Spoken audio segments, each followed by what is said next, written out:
He was tied to a jeep in the pitch black of the African savanna, bleeding and helpless, knowing he was nothing but live bait for a 500-pound killer. As the massive lion stepped into the spotlight, Martin Jones closed his eyes and prepared to die, but he didn't know that the beast staring back at him was holding on to a 5-year-old secret. What happened next didn't just break the laws of the wild, it shattered them completely. You are not going to believe how this reunion ends. But quickly, before we dive into this incredible story, please hit that like button and subscribe to Epic Lion Tales. It really helps us out more than you know. But now, let's find out why this lion refused to kill. The heat in the Masai Mara was not simply a weather condition.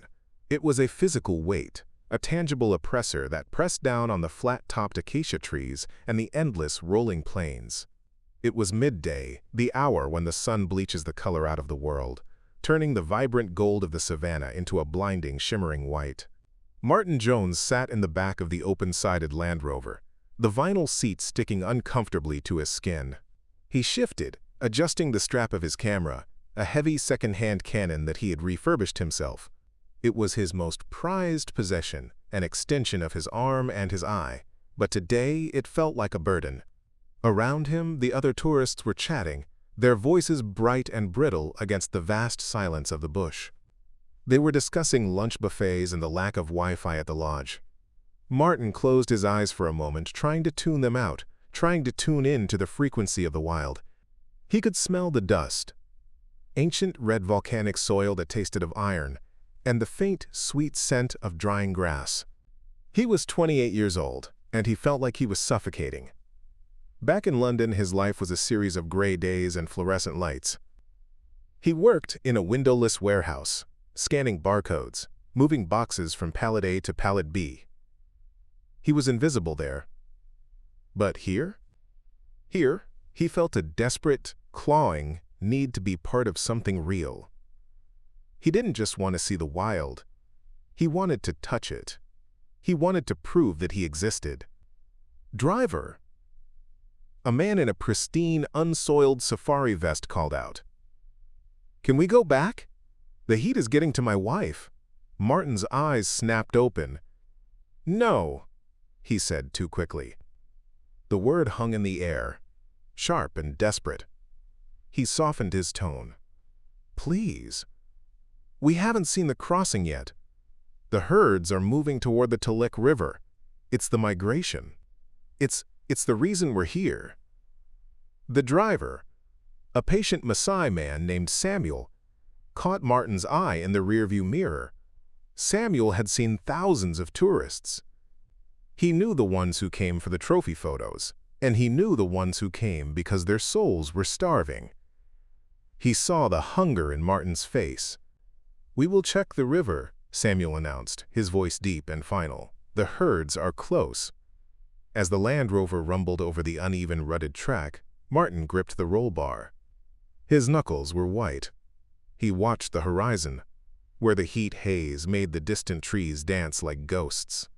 He thought about his father, a man who had spent 40 years talking about the trips he would take when he retired, only to die of a heart attack 2 weeks after his final shift. Martin carried that unlived life like a stone in his pocket. "Don't wait," he told himself. "Don't wait for the perfect moment. Take it." They smelled the river before they saw it. The scent changed from dry dust to wet mud and animal musk. The air grew cooler, heavier. And then came the sound, a low, churning roar mixed with the bleating of thousands of wildebeest and zebras. The Talek River was swollen. Recent heavy rains in the Mau Escarpment had turned the usually lazy flow into a violent, chocolate-brown torrent. It was an angry artery cutting through the landscape. Samuel parked the vehicle on a high ridge, well back from the edge, adhering strictly to park regulations. "We stay here," he commanded. "The currents are dangerous today." Martin raised his telephoto lens. The viewfinder narrowed his world down to a rectangle of drama. On the opposite bank, the chaos was palpable. A pride of lions, the river pride was attempting to cross. They were not hunting. They were moving territory, likely pushed by the flooding or rival males. The matriarch was already in the water. She was a scarred, golden warrior, her head high, fighting the current that threatened to sweep her away. Behind her, 3 other lionesses followed, their ears pinned back in displeasure. And then, Martin saw him. He was a straggler. A male cub, perhaps 4 months old, barely more than a ball of tawny fluff with oversized paws that he hadn't yet grown into. He stood on the muddy bank, trembling. Through the lens, Martin could see the cub's mouth open in a silent cry of distress. The water terrified him. "Go on," Martin whispered, his voice tight. "You have to go." The mother lioness had reached the midpoint, struggling against a submerged log. She turned and roared, a sound that carried over the rushing water, a command mixed with panic. The cub, driven by the instinct to follow, leaped. He misjudged it. He didn't hit the shallows. He hit the deep, driving channel of the current. "He's under!" Martin shouted, lowering the camera. The tourists gasped, pointing. The cub bobbed up, a tiny speck of gold in the churning brown filth. He was spinning, his small legs paddling frantically but uselessly against the power of the flood. He wasn't swimming, he was drowning. The mother lioness saw it. She froze in the water, torn between the cubs safely on the bank and the one being swept away. She let out a sound that broke Martin's heart, a high, grieving keen that was entirely unlike the roar of a predator. She tried to turn back, but the current slammed her against a rock. She couldn't reach him. The cub was drifting fast, heading toward a bend in the river where the water accelerated over a jagged outcrop of rocks before dropping into a foaming pool. Martin looked at the water. He looked at the cub. He looked at the distance. Time seemed to warp, stretching out into a slow-motion clarity. His brain flashed a series of logical warnings: crocodiles, hippos, drowning, park rules, jail, death. But then he looked at the cub's eyes. Even from this distance, he saw the terror. It was the same look he had seen in his father's eyes in the hospital, the realization that the end was coming, and there was nothing to be done. No, Martin thought, not today. He didn't make a decision. His body simply reacted to a moral imperative that bypassed his brain. He unbuckled his seatbelt. "Mr. Jones," Samuel said, sensing the movement. "Sit down." Martin stood up. He vaulted over the side of the Land Rover. "Stop!" Samuel screamed, his voice cracking. "Come back! You will die!" Martin didn't hear him. He was already sprinting. The ground was uneven, treacherous with hidden holes and tufts of razor grass. He stumbled, his hand grazing the dirt, but he scrambled up and kept running. The air burned in his lungs. The river loomed ahead, a rushing monster. He didn't slow down at the bank. He launched himself into the air. The impact was a shock to the system that nearly stopped his heart. The water wasn't just cold.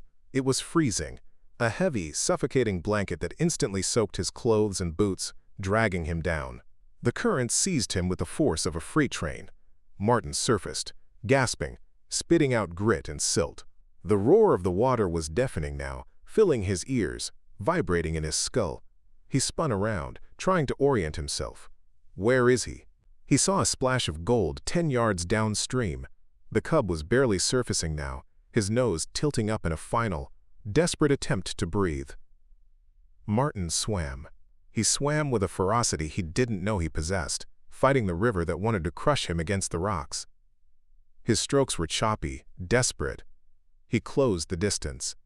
5 yards. 3 yards.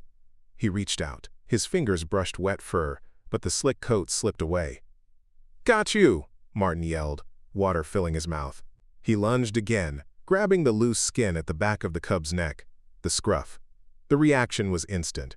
The cub, blind with panic, thrashed. He twisted in the water, his needle-sharp milk claws raking down Martin's forearm, shredding the skin. A cloud of red blood bloomed in the brown water. Martin gritted his teeth against the stinging pain. He didn't let go. He pulled the cub against his chest, tucking the small, shivering body into the crook of his arm, shielding it from the rocks. "I've got you," he choked out. "I've got you."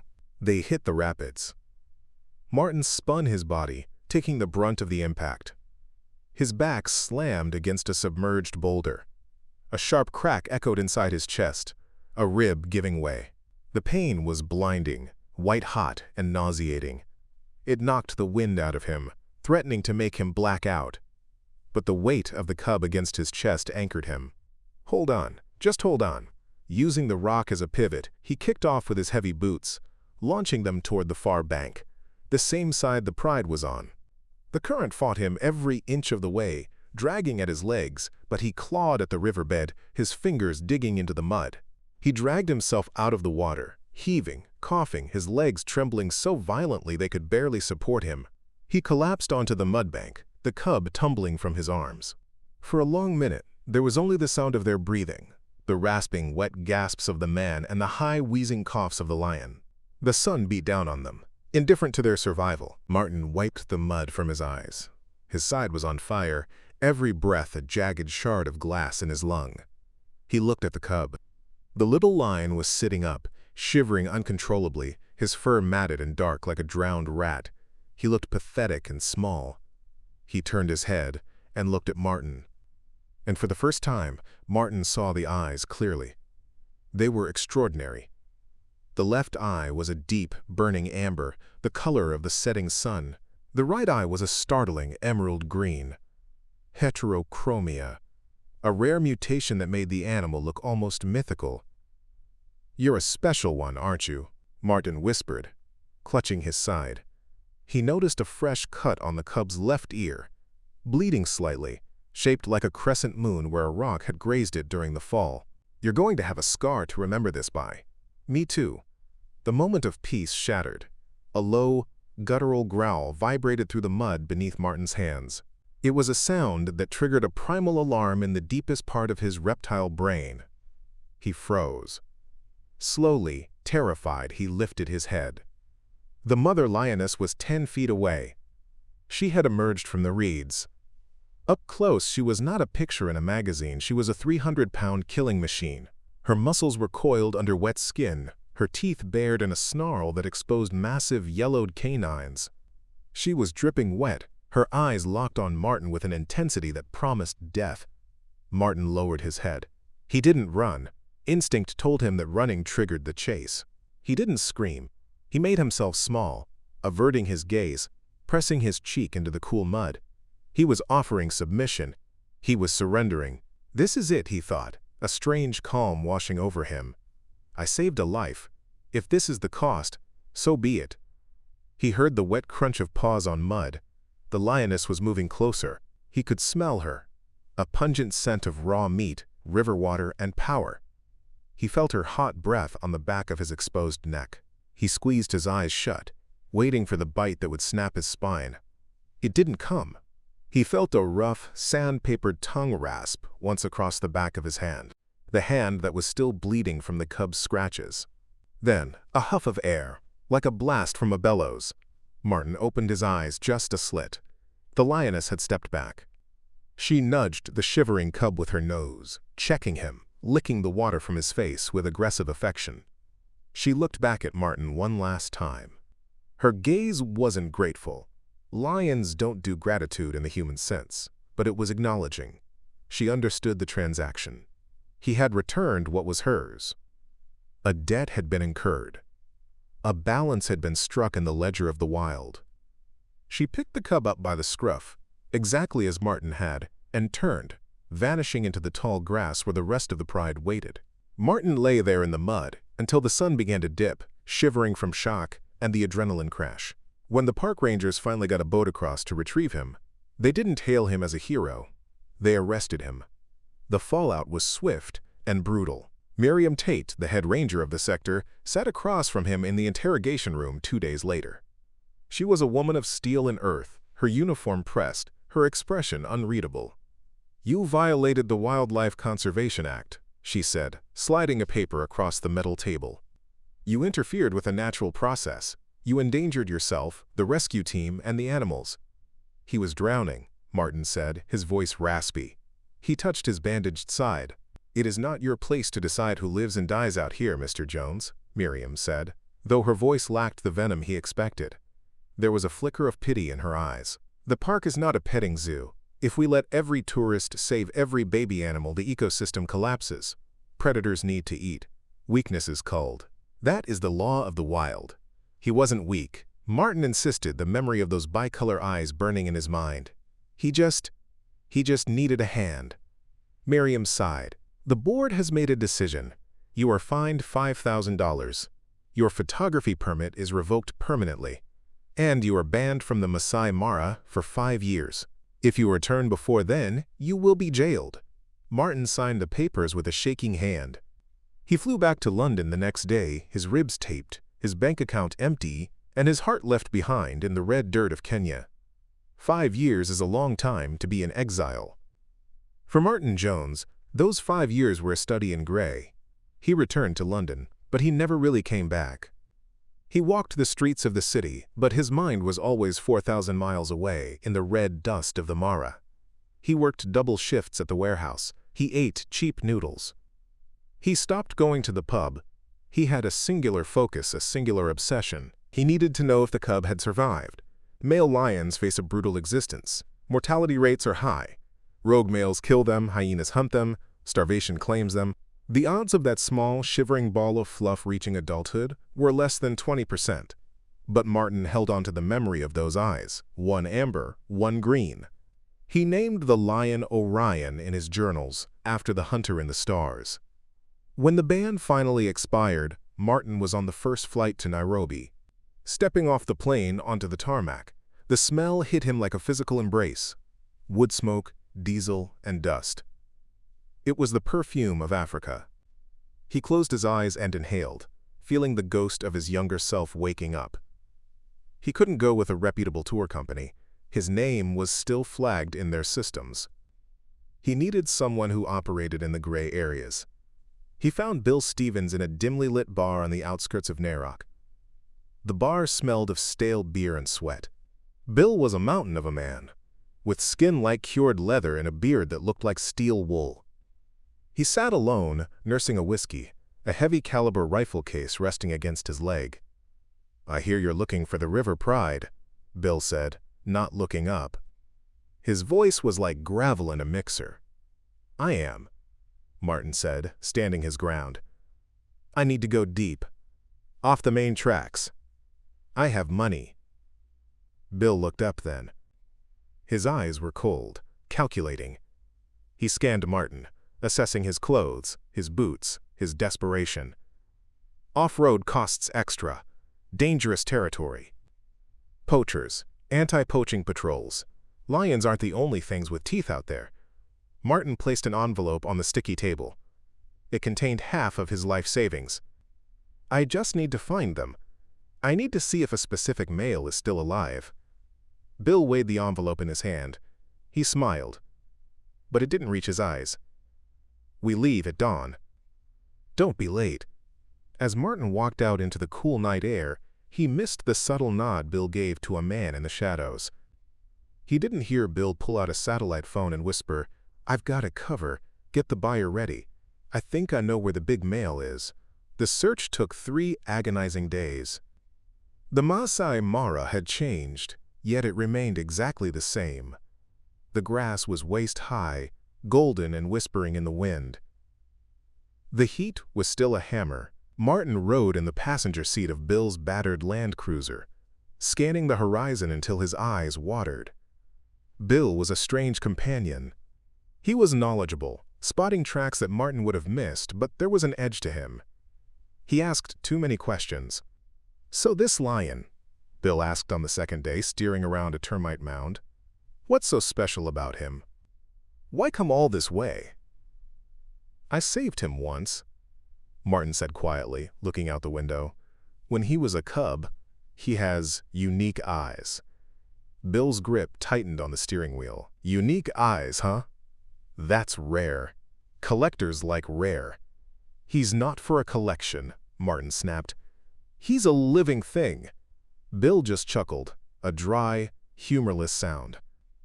"Everything has a price, Martin. Even you." On the afternoon of the 3rd day, the ghost materialized. They were deep in the bush, miles from the nearest tourist track. The sun was beginning its descent, painting the sky in bruises of purple and orange. The light was golden, the magic hour for photographers. "Movement," Bill hissed, killing the engine. Martin raised his camera. His hands were shaking. He saw a female first, ears twitching above the grass. Then another. It was the river pride. And then, the grass parted. A male lion stepped out. He was magnificent. He was huge, far larger than average, with a mane that was thick and dark, almost black at the tips, framing a face of regal, terrifying power. He walked with a heavy, rolling gait, his muscles rippling under a coat of gold. He carried the scars of many battles on his flanks. He stopped and turned his head toward the jeep. Martin zoomed in, his breath catching in his throat. The left eye was amber, the right eye was green, and on the left ear, a distinct, white, crescent-shaped scar stood out against the dark fur. Orion, Martin whispered. The name felt like a prayer. Tears blurred his vision. You made it. You beautiful, stubborn king. You made it. He began snapping photos, the shutter clicking rapidly. He wanted to capture every angle, every proof of life. Let me see, Bill said, his voice tight with a strange greed. He snatched the binoculars from the dashboard. Bill stared at the lion for a long time. He didn't smile with wonder. He licked his lips. That's a monster, he muttered. Look at that mane. A client would pay $50,000 for a head like that. Maybe double for the eyes. Martin lowered his camera slowly. The air in the jeep suddenly felt very cold. He's not a trophy, Bill. We're leaving. Bill didn't answer. He looked at the sun, which was now touching the horizon. He reached down and turned the key in the ignition. The engine sputtered and died. Bill turned the key again. Click, click. Nothing. Damn, Bill said, his voice flat, completely devoid of surprise. Alternator must have gone. Looks like we're stuck here for the night. Martin looked at Bill, then at the rifle rack, then at the lion, settling down in the grass 100 yards away. He realized with a sickening clarity that the engine hadn't failed. Bill had killed it. Fix it, Martin said, his voice trembling. We have a radio. Call for help. Radio's broken too, Bill said calmly. He reached for the handset, ripped the cord out, and smashed the receiver against the dashboard, cracking the plastic. He looked at Martin with a predator's grin. Oops. What Bill didn't know, what his arrogance had made him overlook, was the silent, passive transponder box bolted underneath the chassis, a mandatory safety requirement for all freelance vehicles operating in the Mara. It was blinking a silent red distress signal to the ranger station miles away. Bill reached for the rifle rack. He unlocked it with a metallic clack that sounded like a gunshot in the silence. He pulled out the heavy rifle, checking the scope. We'll just have to wait. But don't worry. I'll keep watch. Night fell like a curtain dropping. The darkness in the bush is not simply an absence of light, it is a presence. It is alive with clicks, rustles, and distant screams. The mood in the jeep shifted from tense to hostile. Bill produced a flask of whiskey and drank deeply. The facade of the friendly guide dissolved, revealing the predator beneath. You know, Bill said, leaning back, the rifle across his lap. You're a problem, Martin. You have photos. You have GPS coordinates. If you go back, you tell the rangers where this lion is.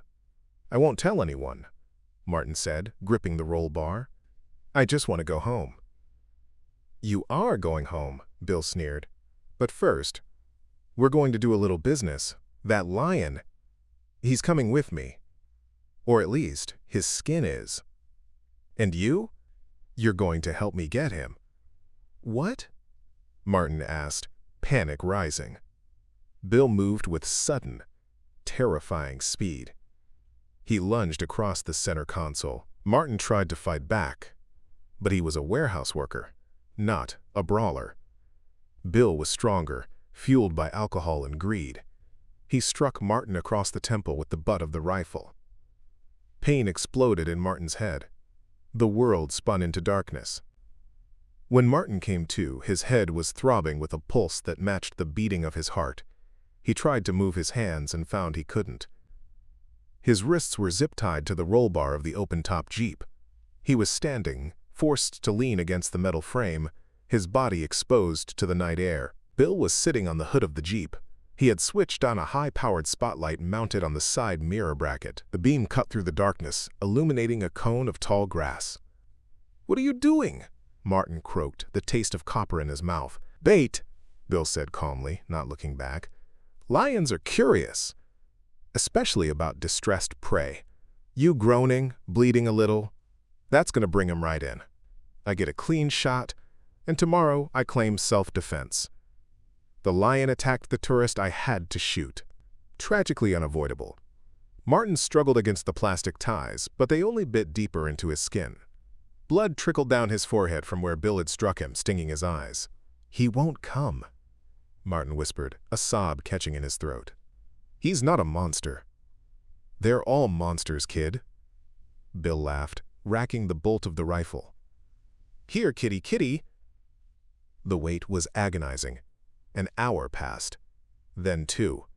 The hyenas began to whoop nearby, their calls sounding like the maniacal laughter of the insane. Martin shivered. Not from cold, but from a primal dread.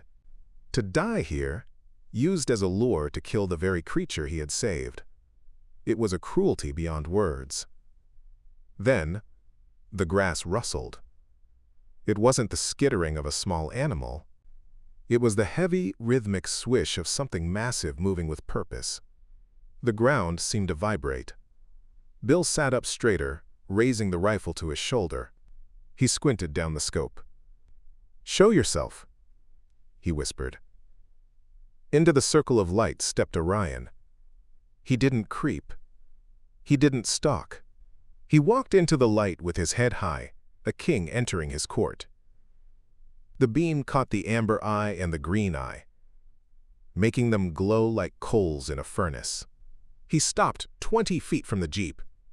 He looked at Martin, tied to the bar. He smelled the blood. He looked at the distress. Then, he looked at Bill. Bill clicked the safety off. His finger tightened on the trigger. "Goodbye, King." Martin squeezed his eyes shut. "Run!" he screamed, his voice tearing his throat. "Orion, run!" But Orion didn't run, and Bill didn't shoot. From the darkness surrounding the Jeep, a sound emerged that stopped Bill's heart. It started as a low rumble, a frequency so deep it felt like the earth itself was growling.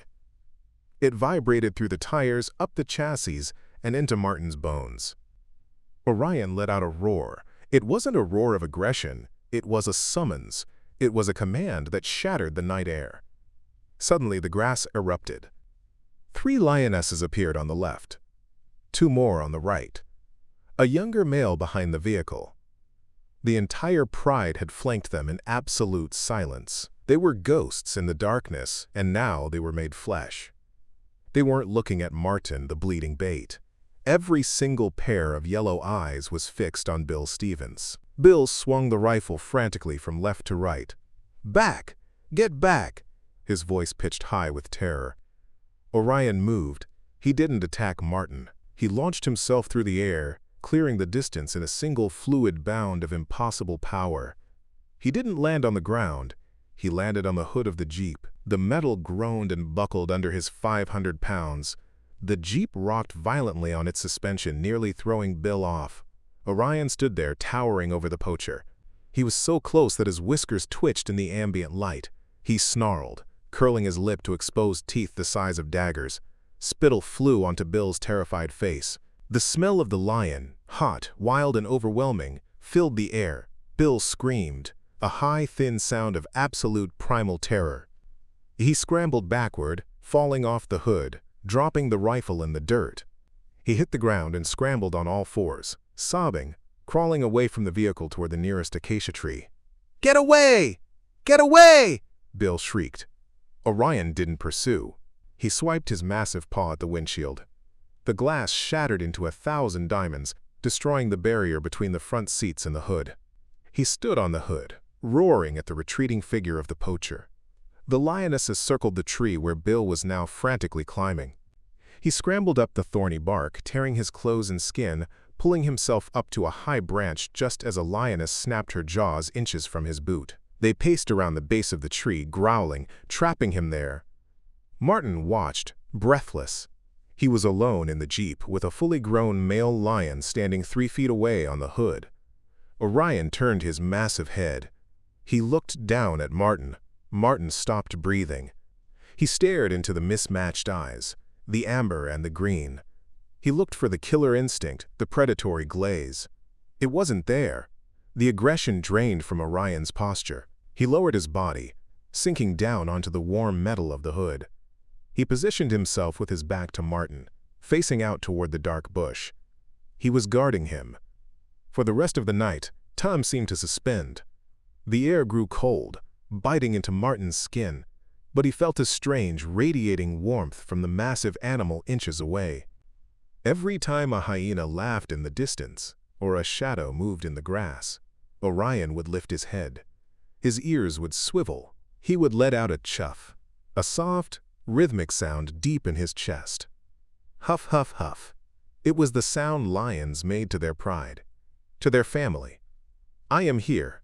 You are safe. Martin leaned his head against the roll bar, exhaustion overtaking fear. The pain in his head was a dull throb. He watched the back of the lion's head, the black tufts of the mane moving in the breeze. He closed his eyes, and the years melted away. He was back in the river. He felt the cold water. He felt the tiny heart beating against his chest. I knew you, Martin whispered into the dark, his voice cracking. I knew you would remember. Orion's ear twitched, catching the sound, but he didn't turn. He held his post. He was a sentinel of the night, a guardian appointed by a debt that only nature understood. Dawn broke slowly, a wash of pale gray light that revealed the mist clinging to the grass. The birds began to sing, indifferent to the drama of the night. The sound of an engine approached from the east. It wasn't the rattle of a poacher's truck. It was the heavy, disciplined drone of a patrol vehicle. Orion stood up. He stretched, extending his massive claws, shaking the dew from his mane. He looked at Martin one last time. The morning light caught his eyes, making them shine. There was no fierce intelligence, no human-like nod, just the profound, quiet dignity of a creature who knows who his friends are. He chuffed once, a low rumble of farewell. Then he jumped down from the hood. He trotted toward the tree where Bill was still clinging to a branch, shivering, dehydrated, and broken. Orion roared once at the tree, a final, bone-shaking reminder, then turned and walked into the tall grass. The lionesses followed him, slipping away like smoke. The patrol vehicle pulled up. It was a heavy-duty Land Cruiser with the park emblem on the door. Miriam Tate, the head ranger, jumped out. She was older, her face lined with the stress of the job, but her eyes were sharp. She raised her rifle, scanning the scene. She saw the shattered windshield. She saw Martin battered, bloody, and tied to the roll bar. She saw Bill Stevens crying in the tree. She lowered the gun, her mouth falling open in shock. "Get him down!" she ordered her rangers, pointing at Bill. She holstered her weapon and rushed to the jeep. She pulled a knife and cut the zip ties binding Martin's wrists. Martin collapsed into her arms, his legs finally giving way as the adrenaline left his system. "Martin," she said, holding him up. "We picked up the distress signal from the chassis transponder. We knew he was up to something." She looked at his face, cleaning the dried blood gently. "You look like hell." Martin looked toward the swaying grass where Orion had vanished. The sun was rising now, turning the plains gold. "I'm okay," Martin whispered. "I'm okay." "What happened here?" Miriam asked, looking at the paw prints on the hood of the jeep. "Those are lion tracks, massive ones." Martin smiled, a cracked, painful smile. "Nature," he said, his voice thick with emotion. "Nature balanced the scales." The aftermath was swift and absolute. Bill Stevens was brought down from the tree in handcuffs. He was a broken man, babbling about demons and monsters. The evidence against him was overwhelming. The illegal rifle, the smashed radio, the intent to poach, the assault on a tourist. He would spend a very long time in a Kenyan prison. Miriam drove Martin back to the outpost. She treated his wounds herself. cleaning the cut on his head with gentle hands. As she worked, she paused. "You're the one," she said softly. "5 years ago. You're the one who jumped in the river." Martin looked up at her. "You find me." Miriam smiled, a rare, warm expression. "I did. I told you that you shouldn't interfere. I told you that the wild has rules." "I broke them," Martin said. "You did," Miriam agreed. She finished bandaging his head. "But sometimes the rules are wrong. I saw the tracks, Martin. I saw where the lion lay down. He was guarding you. In 20 years of being a ranger, I have never seen anything like that." She walked over to the table where Martin's camera sat. It had been on the floor of the Jeep, miraculously undamaged by the fight. "Did you get the shot?" she asked. Martin turned on the display. He scrolled past the blurry images of the struggle. He stopped on the last clear image he had taken before the sun went down. It was Orion. He was looking directly into the lens. The crescent scar on his ear was visible. The amber eye and the green eye were piercing, filled with a calm, regal authority. He looked not like a beast, but like a king. "I got it," Martin said. Martin didn't sell the photo to a tabloid. He didn't sell it to a trophy magazine. He published it in National Geographic, accompanying a 6-page article about the complex emotional lives of apex predators and the need for stricter anti-poaching laws. The caption under the photo simply read, "Debts are not a human invention. 5 years ago, I gave him a future. Last night, he gave me mine." Martin Jones never went back to the warehouse. He never went back to the gray rain of London. He stayed in Kenya. With Miriam's help and the money from the photograph rights, he started a conservation fund dedicated to protecting the Talek River crossing, ensuring that both the tourists and the animals could exist in safety. He still goes out to the bush sometimes, driving an old Land Rover with Miriam by his side. They don't get too close. They respect the distance. But every now and then, through the shimmering heat haze, he sees a flash of amber and green in the tall grass. Orion doesn't approach the vehicle anymore. He is a wild animal, and Martin is a man. But sometimes, just for a moment, the great lion stops. He watches the Jeep. He chuffs once, a sound that carries on the wind, and Martin knows that out there, in the wild heart of the world, he is never truly alone. If this powerful story moved you, subscribe to our channel and hit that notification bell so you never miss another epic tale of courage, adventure, and the extraordinary world of lions. Share this video with a friend who would love this story.